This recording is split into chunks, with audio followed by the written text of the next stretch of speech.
We finished our last vlog in Nantwich, and at that time both the Middlewich and the Llangollen Canal were closed. The next day we heard that the Llangollen had opened.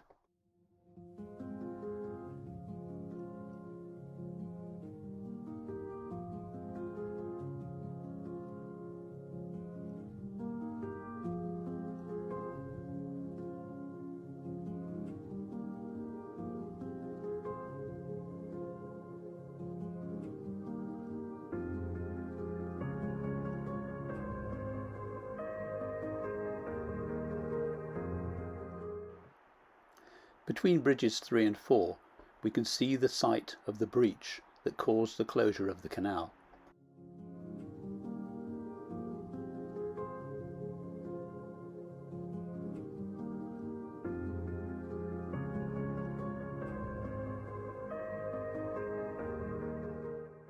The Llangollen is known for its fairly strong current. The canal was not only used to transport goods, but also to bring precious water to the reservoirs of northern England. One of the consequences of this are the weirs that bypass the locks. They're really strong and make entering in a straight line very difficult. Here's a really good example at Baddeley Lock number 2. You think that the boat is lined up perfectly and then the wash takes the back end. See me leaning to pull her back round.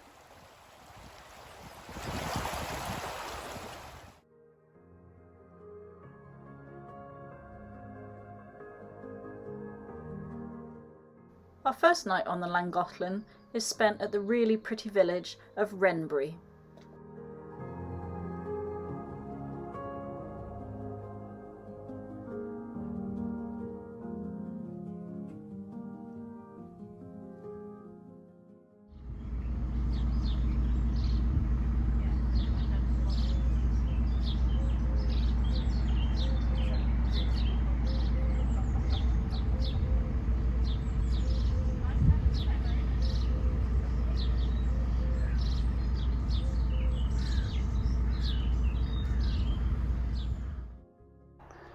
The bridge at Wrenbury is automated.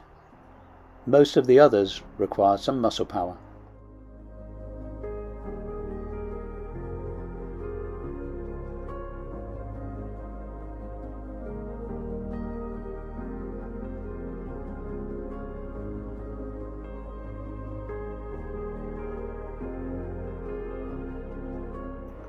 Grindley Brook has 6 locks. The final 3 are in a staircase. Staircase locks are where one lock empties directly into another and are quite tricky. A quick sprint ahead to check that all is clear for Rob to come through. We were really pleased to see some volunteer lockkeepers who were there to give us a hand. Their help was invaluable, especially when a higher boat ahead of us got stuck between the first and second chambers. Look at the relief on my face.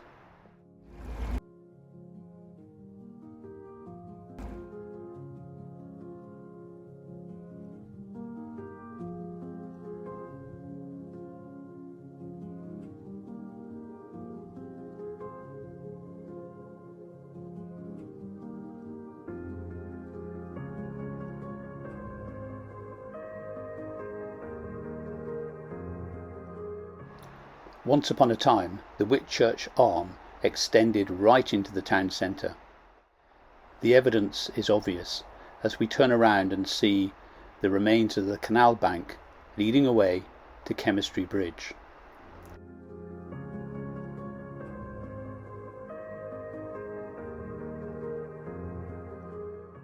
The first thing we need to do, leaving Whitchurch, is to raise this bridge.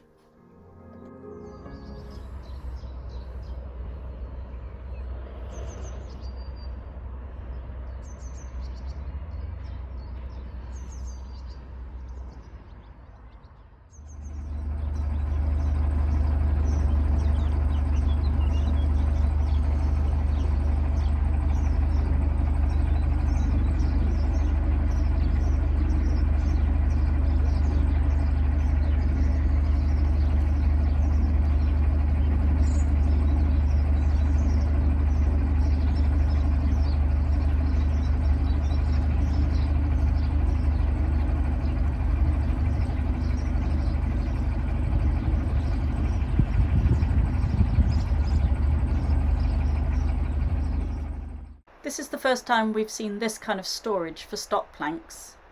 Looks more like a hobbit's front door to me. Today is Thursday the 28th of April. It's a nice day. A few clouds in the sky, but lots of blue as well.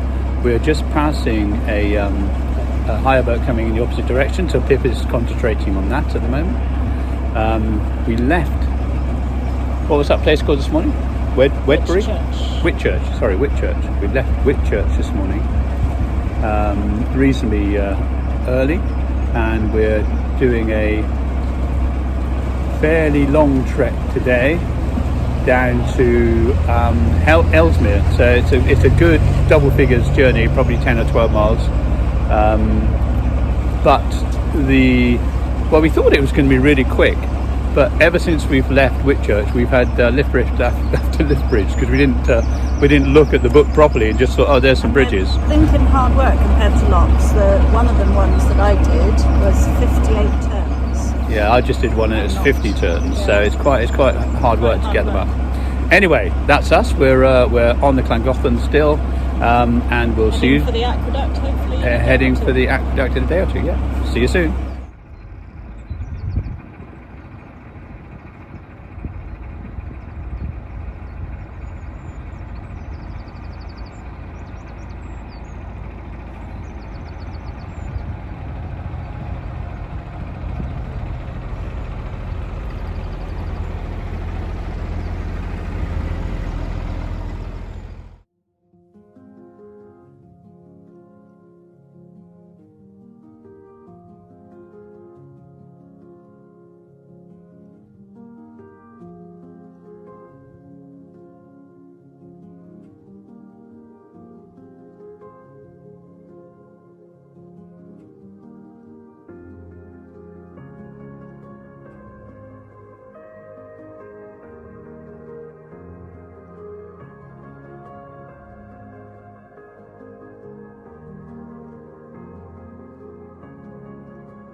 The Priest Branch is now only half a mile long and ends in Wixall Marina.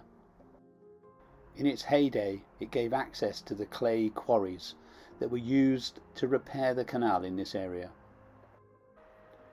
The unrestored section is now a nature reserve.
The Montgomery Canal, or Monty, runs 33 miles from the Llangollen at Frankton Junction to Newtown.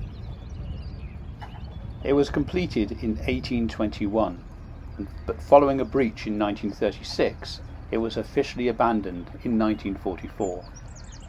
Now only 7 miles are navigable from Frankton Junction to Gronwyn Wharf.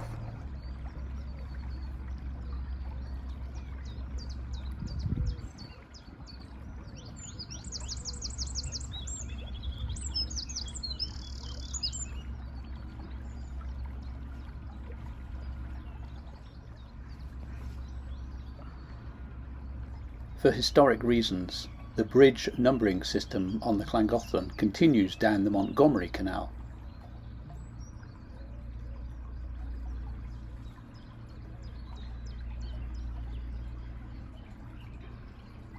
West of the Montgomery, the numbers start again, but a W is added to distinguish them from the other bridges. Between Frankton and Trevor, the Llangollen crosses 2 significant valleys, requiring 2 magnificent aqueducts. The first of these is the Cherk Aqueduct, running alongside the railway viaduct, crossing the same valley. The aqueduct is 70 foot high and 710 foot long. It was designed by Thomas Telford and construction started in June 1796.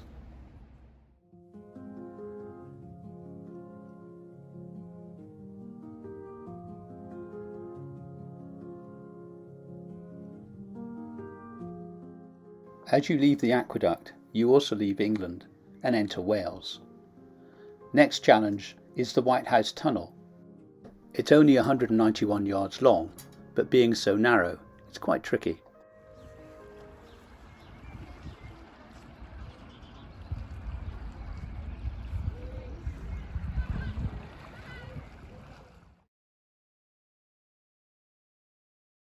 Thomas Telford's next challenge was how to cross this huge valley of the River Dee. His solution, the very impressive Pontcysyllte Aqueduct. It's arguably the most famous and the most spectacular feature of the whole canal system. At almost 130 feet high, it looks just as impressive when viewed from below as it does when you're crossing it. The original plan was to have 3 locks either side of the valley. This would have meant that the aqueduct would only have been half the height that it is. The aqueduct took 10 years to build and was opened in 1805. The idea of placing a cast trough across the top of stone arches was brand new. The idea was entirely Thomas Telford's, and it reduced the building cost to £47,000, or about 2 million in today's money.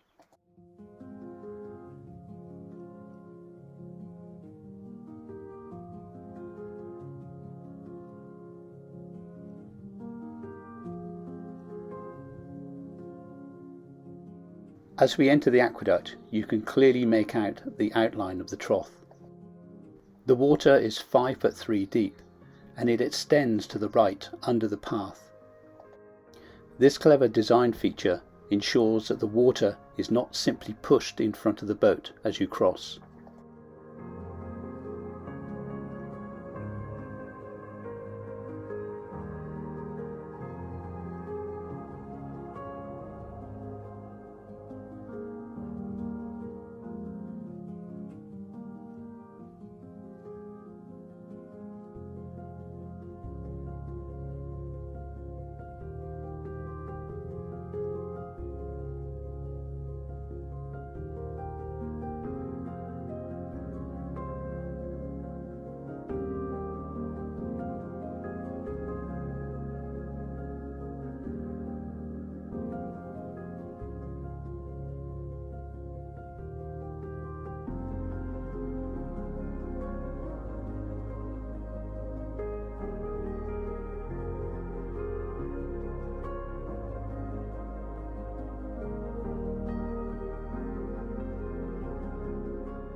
The only thing between us and the drop is this 12-inch narrow edge of the trough.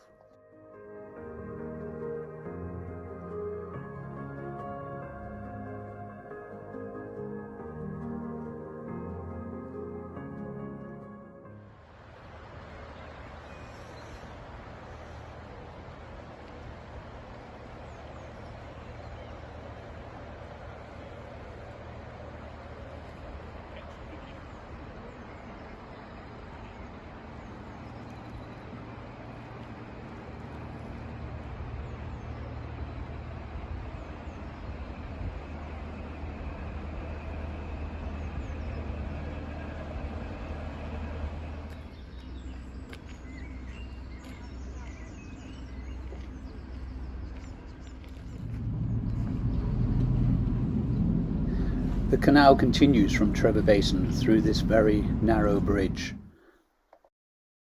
From here it's about 4 miles to the source of the canal at Llangollen, but unfortunately it's too shallow for the frog.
So we're quite a way back up to Llangollen, came out of a lock, and suddenly the propeller shaft started making a dreadful noise. No idea what it was. Opened the wheel hatch, which you've seen before. Thought I was just had some rope around the propeller. Obviously somebody has lost that in the lock, and we inherited it around the prop shaft. So job done.